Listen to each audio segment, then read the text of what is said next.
Olá, boa noite, querido e querida. Seja bem-vindo ao movimento Consciência Hebraica. E hoje no nosso Consciência Hebraica é dia de As Parábolas de Jesus. Estamos no dia 27 de dezembro de 2020 e no episódio 27. E a parábola que vamos estudar é a parábola dos lavradores maus, a parábola da vinha, da torre, do lagar. Vai nos dar muitos elementos maravilhosos. Olá, seja bem-vindo.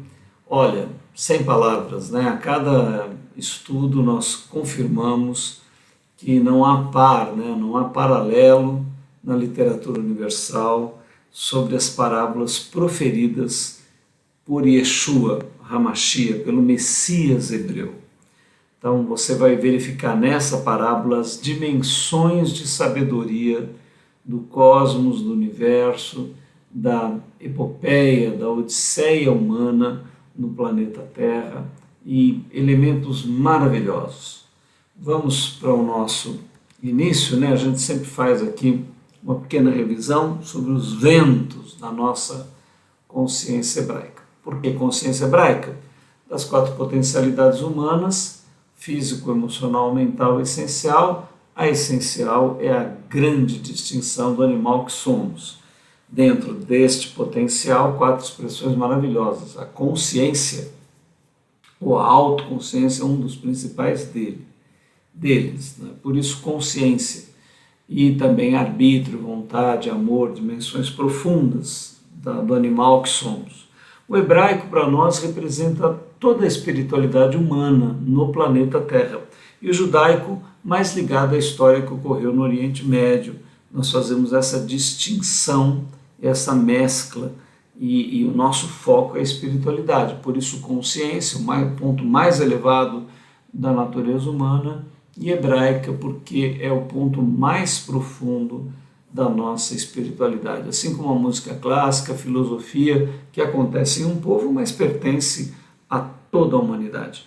Jesus agrega, né? Jesus realmente é muito apresentado de forma loira, com olhos azuis, né? Muito no ideal grego.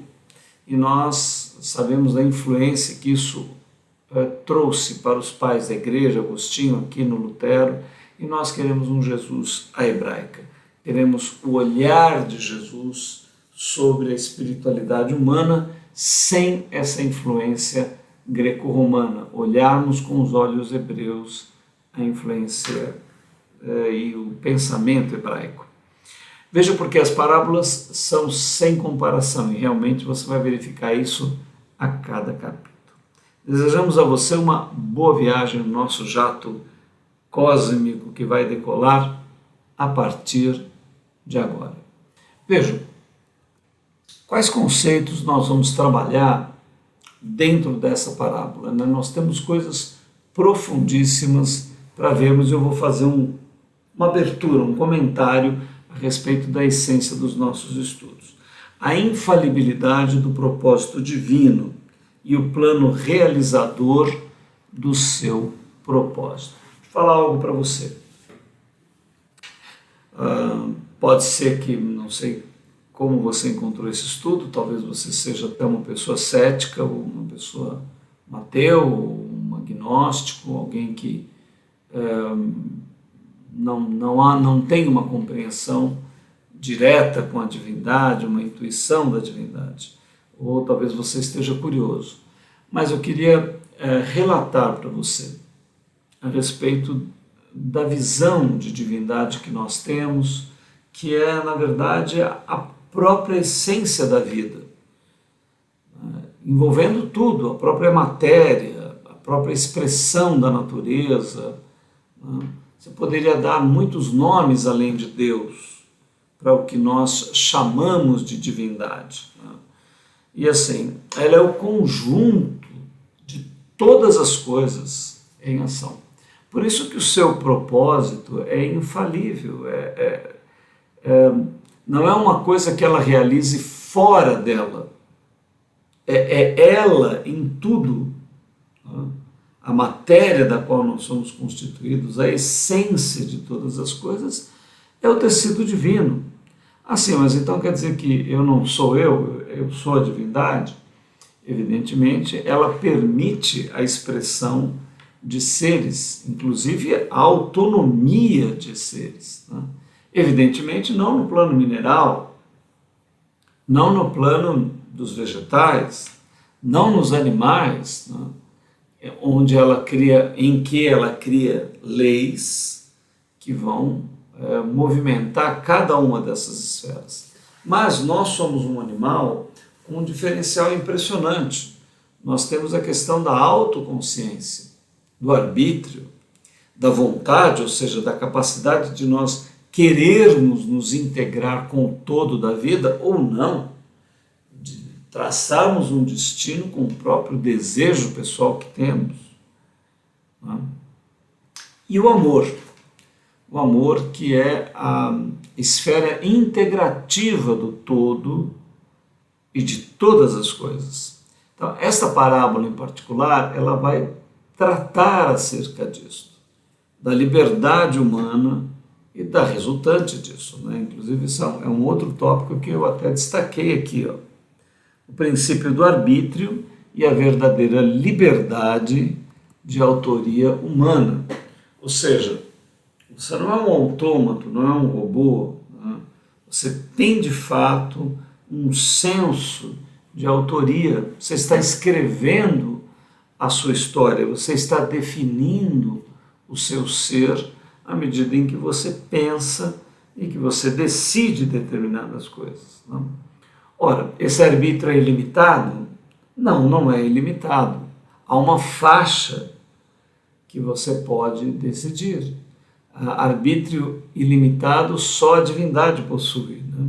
Porque ela possui todo o potencial, todos os potenciais. Nós temos uma faixa, mas nesta faixa de operação você realmente pode tomar decisões que são opostas diametralmente, com resultados diferentes. O que nós queremos alertar você, o que nós queremos tratar com você, é desta imensa responsabilidade que lhe foi entregue nas mãos por alguns anos, por algum período, por um período da tua existência. Né? E toda a grande responsabilidade, todo o grande poder, né? Toda a grande potencialidade traz uma grande consequência, uma grande responsabilidade. E é isso que nós queremos alertar você. Então isso nós vamos ver aqui, ó, o arbítrio humano e suas resultantes. Né? Então, evidentemente, se há possibilidade de resultados diferentes, né? Se os resultados podem ser diferentes, são resultantes que são diferentes. Senão você teria novamente o sentido de máquinas. Então está nas tuas mãos e o que os textos sagrados, a sabedoria do infinito quer nos tocar o coração, fazer um apelo à nossa consciência de que nós tomemos o melhor caminho, o caminho da vida, mas somos livres para escolher o caminho da morte, da desintegração, ao invés da integração. Se a integração a você parece subordinação, aí você pode tomar o caminho da independência, mas o que significaria a independência de uma divindade que é toda amor e que está em tudo e em todos, né? E do qual tudo é resultante dela. Então nós apelamos para o seu bom senso, né? A genial frase da rocha e da atitude humana. Você vai encontrar uma frase assim, que são construções inteligentíssimas, né? Textos que têm 2000 anos de idade, né? E que trazem uma sabedoria impressionante. Você vai receber tudo isso aqui com a gente. O incrível paralelo da natureza humana com a uva, a vinha e o lagar. Olha, ao final do nosso curso nós vamos dar um passo além nesta parábola, tratando de um ponto que fica quase despercebido na parábola, né? Esta relação entre a natureza humana, entre a uva, entre o esmagar da uva, né? Que é feito no lagar, que resulta em duas propriedades muito diferentes, que é o bagaço e o suco, né, do qual vem o vinho e do qual vem a bagaceira, ora pois, ora pá, se tu não sabes o que é bagaceira, nós aqui temos a cachaça temos a cachaça da pinga, né? Da cana, que é a pinga, a nossa famosa pinga, a cachaça, que é do bagaço da cana-de-açúcar. E lá em Portugal, e nos lugares onde se trabalha muito com a uva, então o bagaço da uva também produz uma cachaça, que é a bagaceira, né? E nós vamos fazer um paralelo incrível dessa situação da natureza humana. O significado de pedra angular, né? Então nós vamos explorar isso, é uma parábola maravilhosa acerca do Messias hebreu, do homem que foi Jesus, do irmão que ele é e também do Senhor e do Salvador, né? Do cristificador, daquele que libera o potencial da nossa evolução rumo ao infinito, rumo ao cosmos. Nós vamos tratar disso aqui, não perca. Tá? E a incompatibilidade do sistema humano e da proposta divina. Olha, você realmente é livre para tomar decisões e para seguir caminhos autônomos, né? E realmente o que vemos é que o humano, sem esta visão do sagrado e do divino, ele constrói uma atitude e estruturas presentes no nosso meio social antagônicas ao Criador. O homem tem esta tendência de se posicionar no sentido contrário ao fluxo da vida. As nossas instituições sociais, culturais, políticas, econômicas, nossos meios de produção, basta ver o que estamos fazendo com a Terra, né? E o que está acontecendo com a humanidade, os valores, a virtude, o amor, as qualidades profundas do ser humano, como estão sendo aviltadas, diminuídas, trocadas, desprezadas, desvalorizadas. Então, infelizmente, nós, sem esta visão, sem o apoio da divindade, temos essa possibilidade, mas a resultante é uma desintegração do nosso ser, ao invés de uma integração. E, novamente, você é livre para essa escolha. Então, está aqui os elementos fundamentais que nós vamos estudar em todo esse trabalho, né?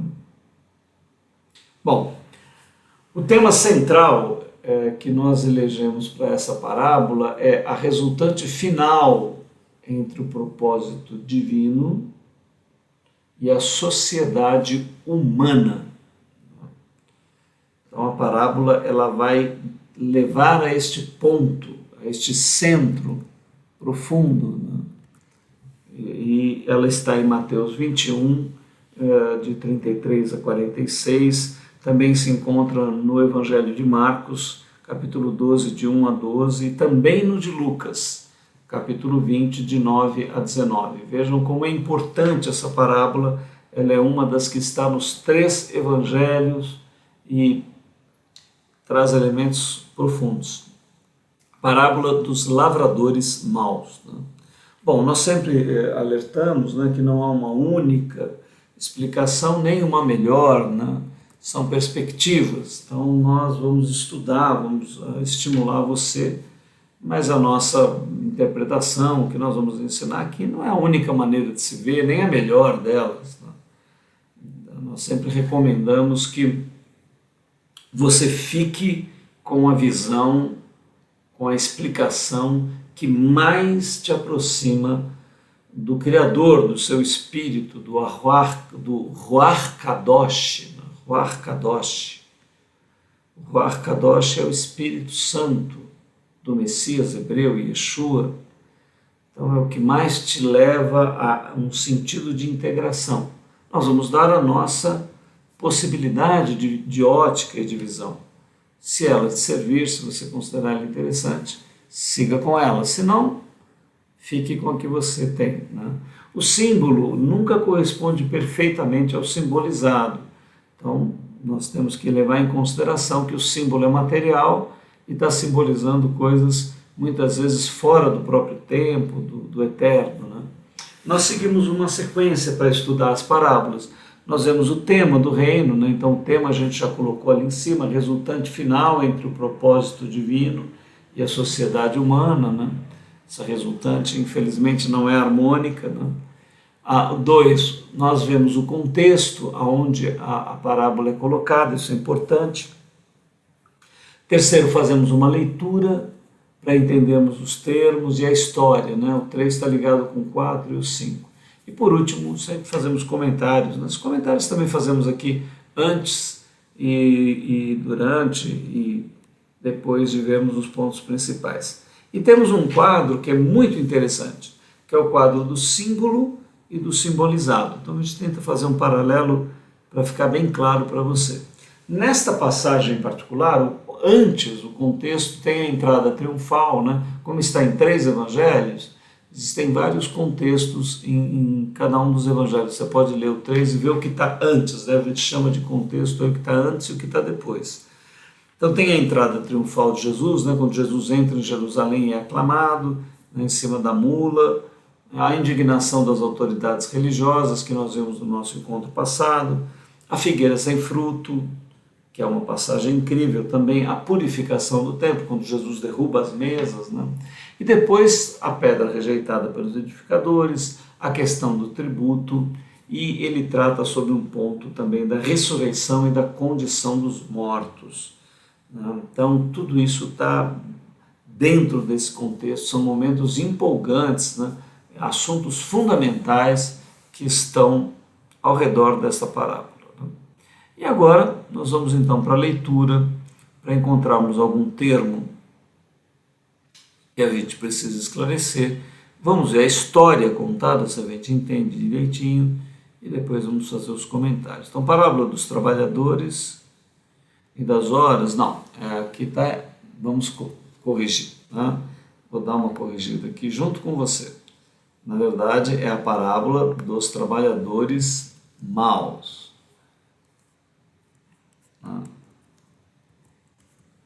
Essa é a parábola. Então está em Mateus 21, parábola dos lavradores maus. Na verdade são os administradores, né, da vinha, mas são aqueles que foram contratados para lavrar, né? Então vamos agora aqui colocar o nosso... Vamos novamente voltar para a tela cheia, né? Vamos lá para a nossa sessão, que já é a sessão 27. Isso. E agora vamos rapidamente aqui para o nosso local do texto, onde nós encontramos aqui a parábola dos lavradores maus, né? Estávamos aqui os trabalhadores ou lavradores, né? Bom, vamos deixar trabalhadores, mas são os lavradores. Aqui, Mateus 21. Houve ainda outra parábola. Houve um homem, pai de família, que plantou uma vinha e circundou-a de um valado e construiu nela um lagar, edificou uma torre e arrendou-a a uns lavradores e ausentou-se para longe, né? Bom, nós não temos assim o hábito da agricultura, muitos, né? Talvez alguns conheçam bem todos esses termos, mas a gente, urbanoides, vivemos aqui na cidade, às vezes não temos contato com todo o mecanismo de produção de vinho, né? E aqui uma produção muito tradicional, antiga, onde se tinha o conjunto das videiras, né, chamada vinha. Então, várias plantações e ali alguns mecanismos importantes. Então, diz ali a respeito de um valado, né? Ou seja, isso é uma proteção, uma vala feita para que animais, para que invasores não tivessem acesso à vinha facilmente. Então, esse valado é uma proteção, uma vala colocada ao redor de toda a vinha, impedindo que animais venham, etc. Então, era uma forma de proteger a vinha.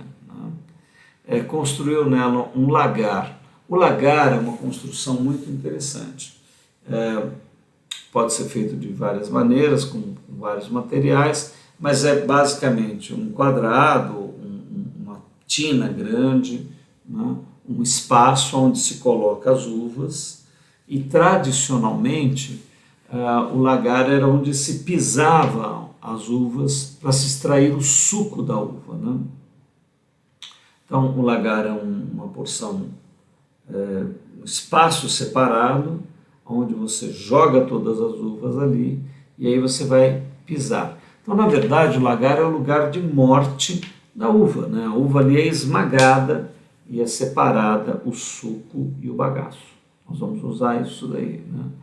E a torre, a edificação de uma torre nesse lagar, a torre também é para vigilância, é para cuidado da vinha. Né?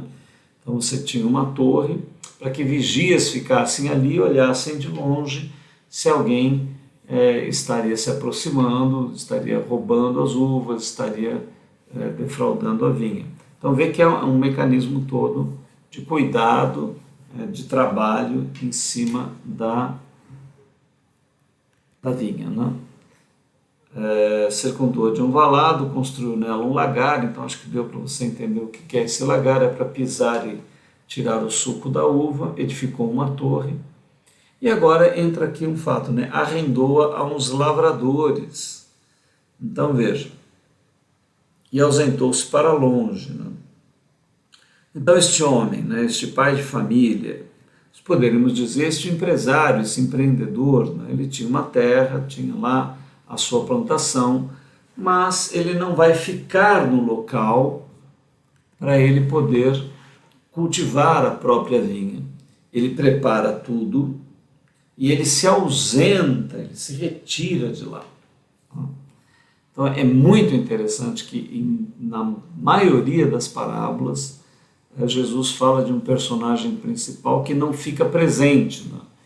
E esse personagem, depois nós vamos verificar que é o próprio Criador, a própria divindade.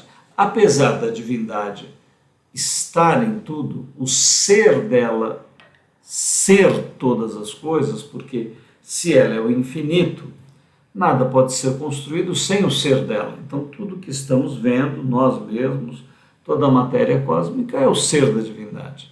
Mas nas parábolas ela se retira, sempre, ou está dormindo, ou foi viajar, ou foi cuidar de alguma coisa. Por quê? Para que o arbítrio fosse possível. Então isso é um ponto fundamental, para que você pudesse agir com liberdade, ela sai do plano, do foco. Né? Ela se retira no sentido da sua interferência. Ela deixa os mecanismos preparados, mas ela vai te deixar com liberdade.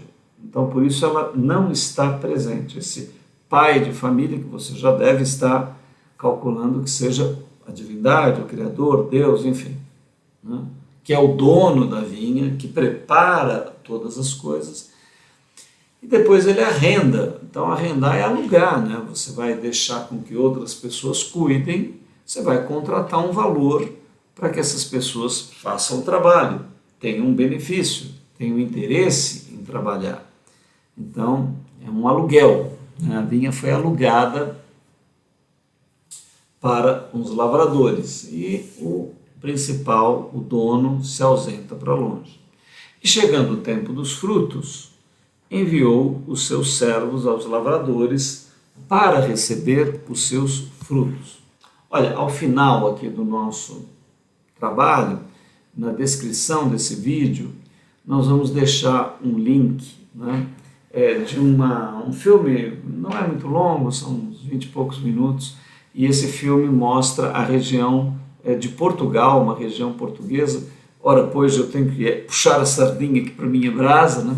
Como descendente português, eu selecionei um filme que mostra os portugueses produzindo vinho na região do Douro. Eu incentivo você a ver, é um filme produzido inclusive por uma agência católica, mas muito interessante, mostra o plantio, mostra a uva sendo pisada no lagar. Eu acho que é importante você ver o lagar em operação, né? Também mostra os meios modernos de produção, tem um clérigo lá que também faz algumas colocações acerca do vinho, da produção, enfim. Tem um fundo espiritual, mas mostra ali as uvas da região do Douro, é uma das regiões mais nobres de Portugal para a produção de uva. Eu acho que vale a pena ver esse documentário. Na descrição você vai encontrar o link, você aperta lá e você pode assistir esse documentário. Eu sugiro que você faça isso. E lá eles colocam muito bem, né, que você tem um ciclo de 1 ano, no mínimo, para a produção dos frutos e para a produção das uvas e para o trabalho todo, inclusive um trabalho bastante cercado de cuidados, né? Você não pode ter uma vinha e simplesmente deixá-la lá produzindo, né? Você tem que cuidar dela o ano inteiro, né? Aliás, uma outra coisa interessante, uma das principais citações, Deus sempre compara o ser humano e Israel, a humanidade, com a vinha e com a uva. Depois você vai entender profundamente porque é um símbolo muito interessante, perfeito, né, para a nossa natureza, né? E Isaías tem um texto, Jeremias também, mas Isaías tem um texto principal onde a vinha é citada, a videira é citada, Israel, o paralelo é citado, né?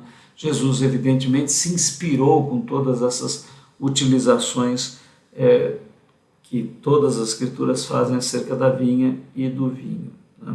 Então, aqui o que aconteceu na nossa história, né? Chegado o tempo, ele envia os servos para receber o aluguel, né?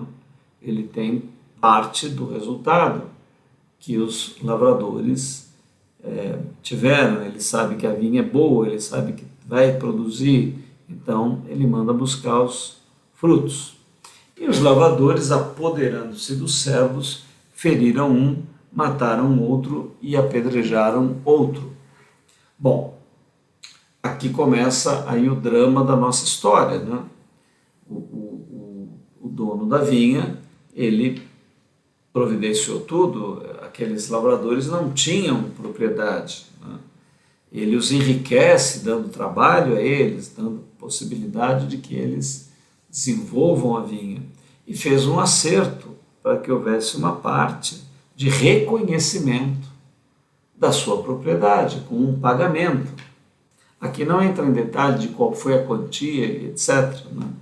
Mas vamos considerar que tenha sido um bom acordo, um acordo justo, onde eles trabalhariam naquilo que não é deles, mas, em contrapartida, produziriam e teriam uma parte. Mas qual que é a atitude dele? Por isso que é a parábola dos lavradores maus, né, dos trabalhadores maus, porque eles foram contratados para trabalhar e depois tem essa atitude. Ele manda os mensageiros para buscar o resultado e eles não reconhecem o dono da vinha, né? Então, a humanidade, né, muitas vezes não está reconhecendo quem é o dono da vinha. Esqueceram, né? Estão batendo no peito e dizendo que a vinha é sua. Mas ela foi dada, né? A gente fala, não, o corpo é meu, a vida é minha, eu faço o que eu quero, o nariz é meu, enfim, onde eu quero. Bom, tudo bem, mas cadê a nota fiscal do nariz, né? Cadê a nota fiscal do corpo? Alguém providenciou isso tudo para você, pode ter um reconhecimento, e aqui começa o problema, né? Aqui começa o problema na relação entre o dono da vinha, que não é reconhecido como dono da vinha, né? E vamos continuar para ver onde a história vai. Diz assim: depois enviou outros servos em maior número do que os primeiros, e eles continuaram fazendo o mesmo, ou seja, não reconhecendo que a vinha tinha um dono e que eles tinham que pagar. o resultado. E por último, enviou-lhes seu filho, dizendo: terão respeito ao meu filho. Né? Bom, aqui nós estamos alcançando o clímax de todo o negócio. Né? Este pai de família tem um filho primogênito, filho unigênito. Né? Não, a parábola não entra nesse detalhe, mas nós já podemos deduzir quem é esse filho, quem que é mandado para, buscar os frutos, né? Ser reconhecido como o filho do dono da vinha, né? Ser tratado como filho do dono da vinha. Mas o que acontece? Os lavradores, vendo o filho, disseram entre si: este é o herdeiro, vinde, matemo-lo e apoderemo-nos da sua herança. Bom, aqui entra, aí eu não sei se você, com o que você já está relacionando esses lavradores, né? A quem foi entregue a vinha. Você pode colocar vários níveis de lavradores aí. Mas, ao invés de uma ação compartilhada, né, de reconhecerem a soberania daquele que é o dono da vinha, de reconhecerem o seu filho, eles querem tomar, roubar a vinha. Eles querem se apoderar da vinha e fazer o seu próprio uso da vinha sem prestar nenhum tipo de conta, de satisfação. Querem fazer o seu próprio caminho. Usam o seu arbítrio dessa maneira. Então, vejam que nossa parábola continua. E lançando mão dele, o arrastaram para fora da vinha e o mataram. Quando, pois, vier o senhor da vinha, que fará àqueles lavradores? Então, Jesus está conversando ali com os sacerdotes, está conversando com as autoridades religiosas da época, né? Mas, além das próprias autoridades, né, estamos nós, está a humanidade também. Né? Essa vinha foi arrendada para muitos. Né? Parte dessa vinha pode ser teu corpo, tua vida. Né? Será que a tua vida não é um arrendamento? Você é dono da tua vida? Né? Faz dela o que você quiser, mas logo, logo você vai ter que entregá-la. Ou você conhece alguém que seja dono de fato da sua vida, no sentido de não morrer. Isso é arrogância, né? E prepotência, não reconhecer que a vida lhe foi dada, esquecer de que é um dono da sua vida. A vida não é sua, a vida foi emprestada e vai ser tirada daqui a pouco. Não é? Essa é uma verdade que nós não podemos discutir, né? Então, esse é o raciocínio aqui que está acontecendo. Olha lá. Quando vier o Senhor da vinha, que fará aqueles lavradores? Né? Dizem-lhe eles: dará afrontosa morte aos maus e arrendará a vinha a outros lavradores que a seu tempo lhe deem os frutos. Olha, as pessoas a que Jesus consultou ali na hora consideraram uma atitude muito ruim, maligna. Alguém era dono de uma vinha, era proprietário, arrendou essa vinha, deu trabalho, deu ocupação, deu sentido para a vida daquelas pessoas. E as pessoas simplesmente passaram a não reconhecer mais o dono da vinha, acharem que elas eram donas, queriam matar o herdeiro, queriam tomar tudo à força.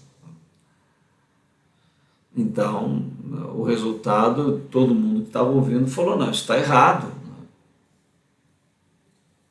Ou o que você está considerando? O que você faria com esses lavradores maus? Faria nada? Louvaria eles porque estavam tomando parte da terra, porque na verdade a terra pertence a todos e não tem que se reconhecer dono de nada.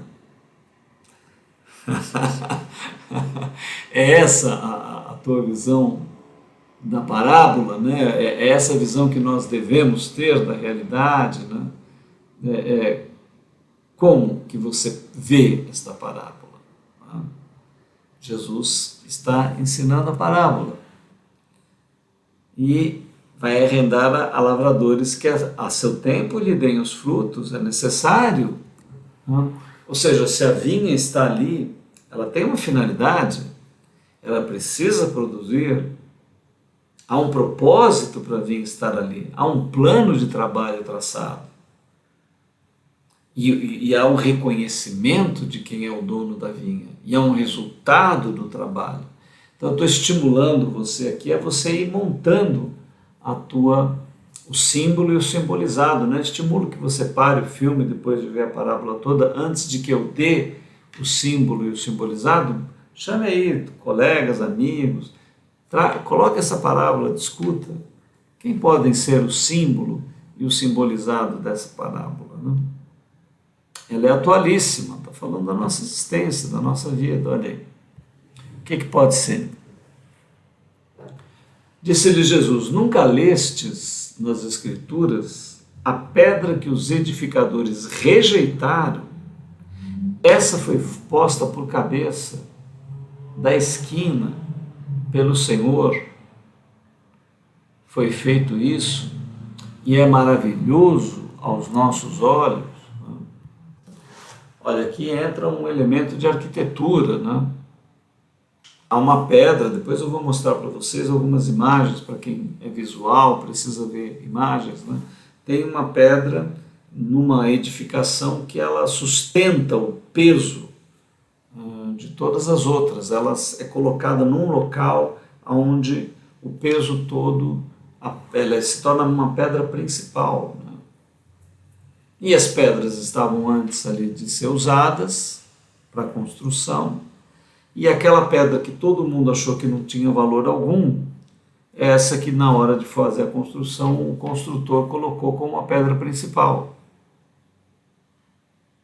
E ele fala, olha, isso é maravilhoso aos nossos olhos. Por quê? Porque as instituições humanas tendem a não reconhecer de fato a transcendência, aquilo que está devidamente colocado pelo sagrado e pelo divino. Então, isso é um motivo de reflexão para todos nós. Tá? Portanto, eu vos digo que o reino de Deus vos será tirado e será dado a uma nação que dê os seus frutos.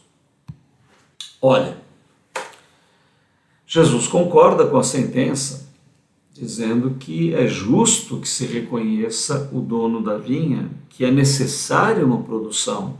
Você pode ficar parado com a vinha ali, ou então produzir egoisticamente o resultado daquela vinha só para si. É necessário reconhecer o dono, é necessário saber que aquilo foi lhe dado, é necessário que haja produção. E o dono da vinha quer trabalhadores dignos. Ele é benéfico, ele está dando sentido, ele está dando direção, ele está dando propósito, ele dá um plano para que você cultive as uvas, para que você faça o teu trabalho, tudo lhe é dado. Por que você teria a atitude, né, de ser injusto com este senhor da vinha? Então, o alerta está aí, né? E agora, né, que nós entendemos aí a história, nós ainda vamos continuar, tem mais uma parte do texto. Mateus 20, 44. Quem cair sobre esta pedra, despedar-se-á, e aquele sobre quem ela cair ficará reduzido a pó. Já vi muitas pessoas, eu mesmo quando li a princípio, não entendi essa passagem, né? Agora, qual que é a diferença, né? Tudo vira pó ao final, mas tem uma diferença, né? Queria deixar essa frase para você pensar bastante aí, ó. Essa frase ela é enigmática, né? Quem cair sobre essa pedra, que é a pedra de esquina, despedaçar-se-á, e aquele sobre quem ela cair ficará reduzido a pó. Então pensa direitinho que essa frase é muito interessante. E os principais sacerdotes e fariseus, ouvindo essas palavras, entenderam que falava deles. Então veja, olha, essa é uma primeira aplicação, a central, né? Dirigida às nossas lideranças religiosas, que deveriam buscar mais consciência para orientar. Mas você vai ver que existem muitas camadas dessa parábola, né? Além da própria autoridade, todos nós somos convidados a trabalhar na vinha. Jesus disse, olha, vocês não são dignos, eu vou convidar outros. E esses outros, que atitude terão em relação à vinha? Como procederão? Então, você vê as dimensões em que a parábola se aplica, né? E pretendendo prendê-lo, recearam o povo, porquanto tinham por profeta. Ao final, como é que esses sacerdotes querem? Querem prender e matar quem está tentando alertar ele, né? Ou seja, eles estão ficando com ódio, com raiva de Jesus. Mas Jesus, o que ele está ensinando é para que eles despertem a consciência, para que eles saibam que há um dono da vinha, que há um propósito, que há um sentido, que há uma direção, que não é de qualquer maneira, que tem um trabalho a ser executado. Agora, a nossa sociedade moderna, a nossa sociedade em todos os tempos humana, alguns sim, claro, se interessaram por esse trabalho divino, né? Se dedicaram a ele, mas uma grande maioria não. Então, tudo isso pede reflexão, né? Maravilha. Agora nós vamos começar a entrar no símbolo e no simbolizado da nossa parábola. Eu acho que nós já entendemos direito a história, né? Vimos aí várias dimensões, deu para você refletir bem. Agora nós vamos entrar nos elementos, né? O símbolo e o que está simbolizando. As várias dimensões dessa parábola e os seus elementos. Aí eu queria que você também em casa fizesse esse exercício, né? A gente vai começar a ver a primeira parte da parábola e depois, provavelmente no segundo encontro, vamos ver os demais. Aqui, ó. Ouvi ainda outra parábola. Houve um homem pai de família que plantou uma vinha e circundou-a de um valado e construiu nela um lagar e edificou uma torre e arrendou-a a uns lavradores e ausentou-se para longe. Então, símbolo, pai de família, a divindade, Deus, Pai, o Criador. A vinha é o seu propósito, principalmente expresso em Gênesis 1:26, né? Gerar um ser à sua imagem e semelhança. Então, o GSIST, gerar um ser à imagem e semelhança de Deus. Né? O círculo e a vala, necessidade do tempo. Lagar, necessidade do sofrimento, da morte, do mal. Torre, necessidade da vigilância, escrituras, companheiros, líderes. Arrendamento, o real arbítrio humano e sua participação na realização. Lavradores, a humanidade, as lideranças, as autoridades. Ausentar-se para longe. A não interferência divina no arbítrio humano. Ponto de neutralidade. Né? Então você percebe aqui, logo no comecinho da nossa parábola, né, quantos elementos estão presentes. Então nós vamos voltar agora, né, que demos essa olhada geral na história, agora vamos comentar cada elemento. Acho que hoje nós vamos concluir o nosso trabalho com essa primeira página, olha ali. Então, o pai de família. O pai de família é o dono da terra, né? Ele é o dono da vinha, ele é o dono de tudo, ele é que projeta, ele é que constrói. Vocês percebem como ele é ativo, ele tem sabedoria, ele tem poder, ele tem ação, né? Ele tem poder porque ele é o dono da vinha. Ele tem sabedoria porque ele faz tudo com inteligência, ele planta a vinha, ele circunda de um valado para proteção, ele constrói um lagar. Então, este pai de família, este empreendedor, é Deus, a divindade, o Pai Criador. Né? E, evidentemente, na concepção hebraica, é Yahvé Elohim Adonai. Ou seja, Yahvé, né? Eu sou o que sou, eu mostrarei ser o que eu mostrarei ser. Elohim, potências, criadoras, manifestadoras. Adonai, ele é o Senhor. Ou seja, ele tem o senhorio, porque ele é um ser infinito, onipotente, onisciente, onipresente. Aqui nos cursos nós temos falado sobre a natureza desse ser. Não é propriamente um senhorzinho de barba, velhinho, em algum lugar aí no palácio, lá no céu. Essa é uma visão antropomórfica, que pode ser inicial, mas ela precisa ser aprofundada. Ele é o ser infinito, todo-poderoso. Então, ele é o pai de família, mas ele está formando a família dele. O propósito dele é Gênesis 1, 26. Ele quer gerar um ser à sua imagem e semelhança. Ele quer gerar filhos.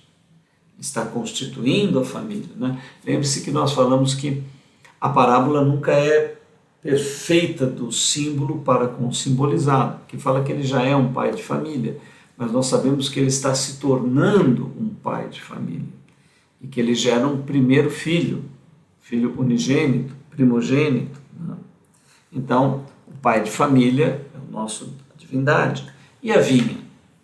A vinha é o propósito expresso em Gênesis 1:26, porque a vinha ela já tem um propósito, né?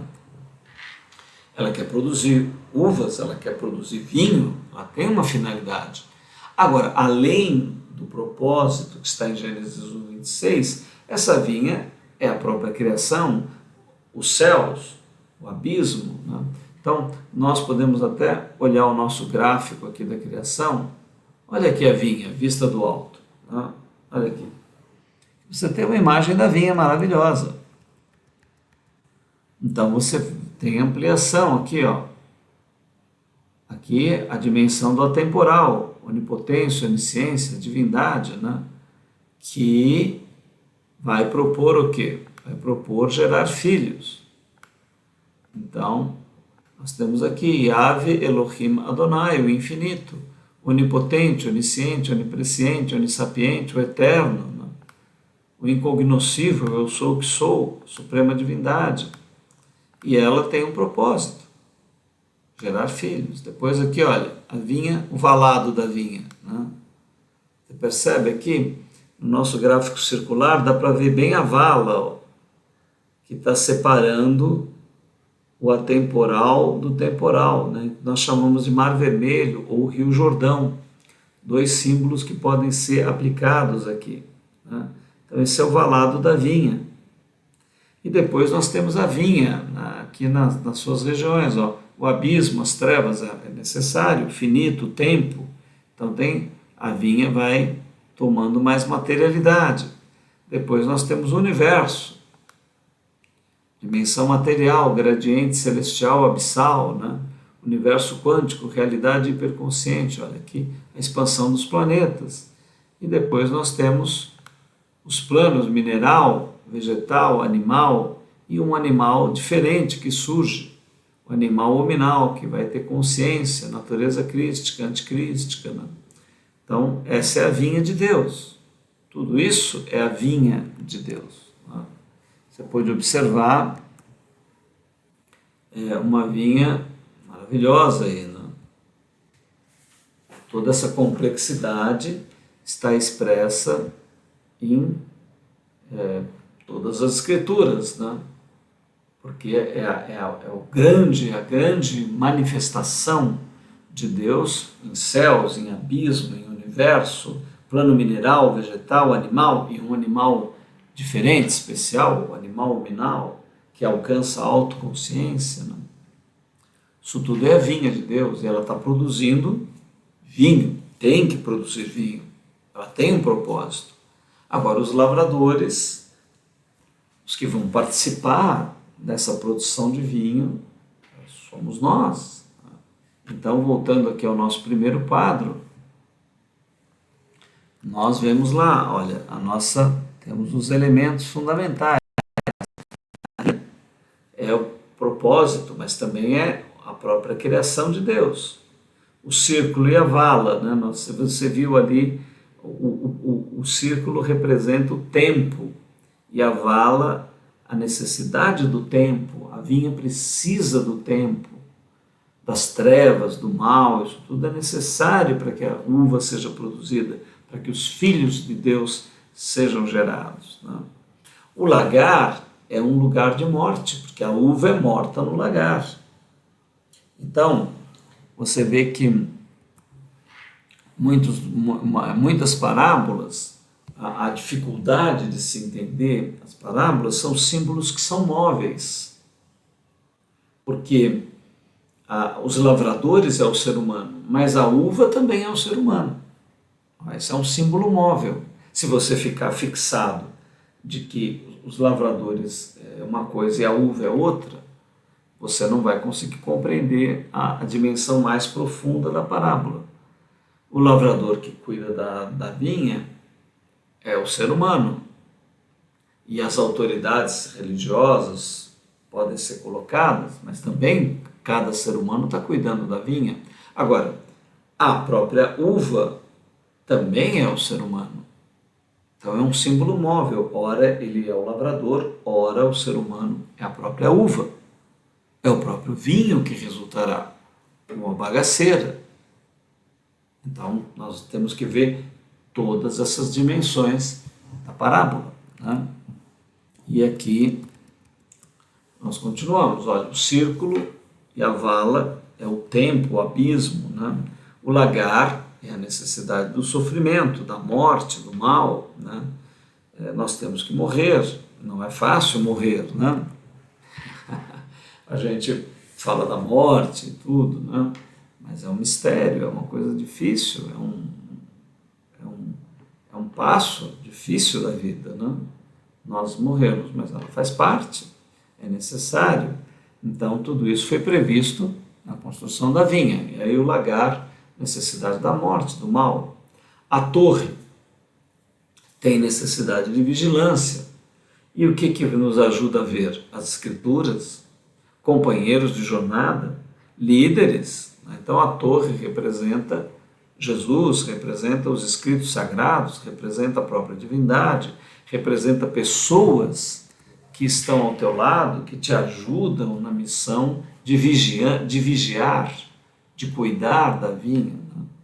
Você tem um propósito, que é se tornar filho de Deus, se tornar o vinho da divindade, mas para isso precisa de vigilância, precisa de torre, precisa de... Tudo isso é necessário. Então veja como a parábola vai se tornando complexa, né? E o arrendamento? A vinha é arrendada.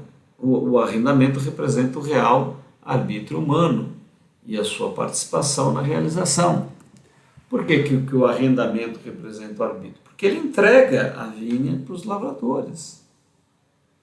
Então agora as pessoas estão vivendo aqui na nossa sociedade, né? E já não estão nem reconhecendo que a vinha tem dono, né? Nós é que somos os donos da vinha, né? A vida é minha, o corpo é meu, a terra é nossa, e cadê o dono? Cadê o propósito? Cadê o sentido? Então estão esquecendo que está sendo arrendada a vinha, né? E isso precisa ser observado. Arrendamento é o arbítrio humano, a sua participação na realização. E os lavradores? A humanidade, mas também as lideranças, mas também as autoridades, né?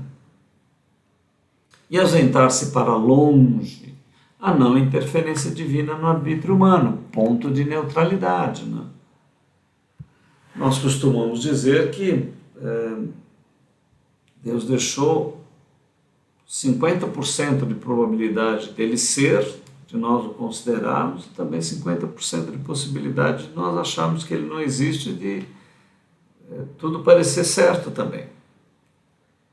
É 50-50. Agora, por que você está decidindo que ele não é real, que ele não tem um propósito, que ele não é dono da tua vida, que ele não é o dono da vinha? Você tem interesses? Você já viu que, mais ou menos o que ele deixou aí de intuição do que é esta vinha, e você está querendo fazer outras coisas por conta própria, segundo o teu próprio nariz? Isso não bate, então para você é melhor considerá-lo inexistente? A sociedade está fazendo isso, né? A sociedade está preferindo não considerá-lo dono da vinha. Está tendo a atitude dos maus lavradores. Então, fica essa parte por hoje aí da nossa parábola, para você dar uma estudada, para você verificar com bastante calma, né, qual é a atitude correta. Nós somos um movimento Consciência Hebraica. Nós queremos convidar você para visitar as nossas redes sociais, né? Se você não se inscreveu, se inscreva no YouTube, lá no canal chamado Consciência Hebraica, ative o sininho, né? Dê um ok, comente os nossos vídeos. Isso vai ajudar o YouTube a nos reconhecer mais e enviar outros vídeos para você e para outras pessoas. Nós também estamos no Telegram, que é uma verdadeira biblioteca. Lá está todo o nosso passado, porque quando você entra no Telegram, você acessa o passado. Também no Instagram e no Facebook estamos tentando melhorar a cada dia as nossas redes, né? Desejamos a você uma excelente consciência. Nosso objetivo, né, com humildade, com qualidade, a gente oferecer algo a você. Não com o objetivo de deixar confuso, atrapalhado, mas se você tem buscado uma visão um pouco mais profunda e nós pudermos ajudar, nós desejamos isso. Desejamos a você um excelente